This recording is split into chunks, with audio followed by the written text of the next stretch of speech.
Graded dose response curve describes the relationship between the dose, the concentration of the drug, and the magnitude of its effects in a single biological system, where response increases continuously and is graded as dose increases.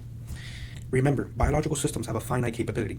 So, in a graded dose response curve, the y-axis is percent response, percentage of the biological system's finite capabilities.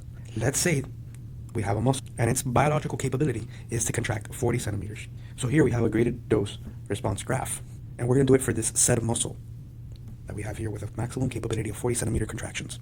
And just for the sake of illustration, I'm going to add the relative contraction expected to the percentage response on the other side of the graph.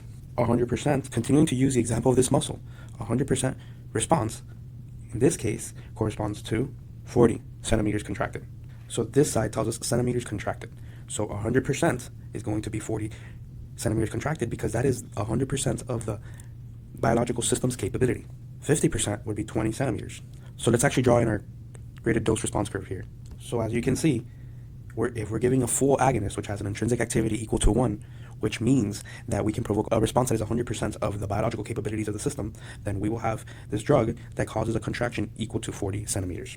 Drug A is a full agonist and has a intrinsic activity equal to 1. Remember, alpha represents intrinsic activity.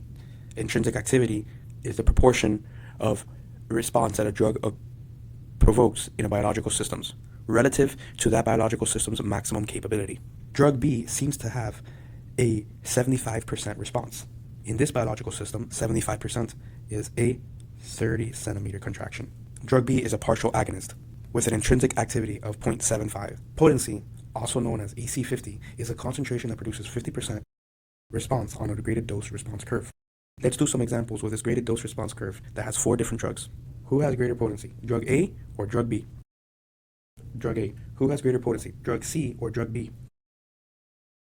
Drug C. Don't confuse efficacy and potency. They are independent of each other. Drug C has potency, although drug B has a greater efficacy. Efficacy, or Emax, is the maximal biological response that a drug can produce in a system. This goes hand in hand with intrinsic activity, or alpha. Let's go back to the graded dose response curve. Who has greater efficacy, drug A or drug C? Drug A has greater efficacy. What is drug A's intrinsic activity? If it produces 100% response, drug A's intrinsic activity is 1. What is drug C's intrinsic activity? Looks like it produces a response of 70%. So drug C's intrinsic activity is 0.7. Who has greater efficacy, drug B or drug C? Drug C.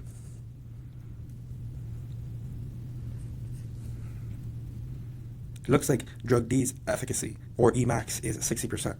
We can say drug D's intrinsic activity is equal to 0.6.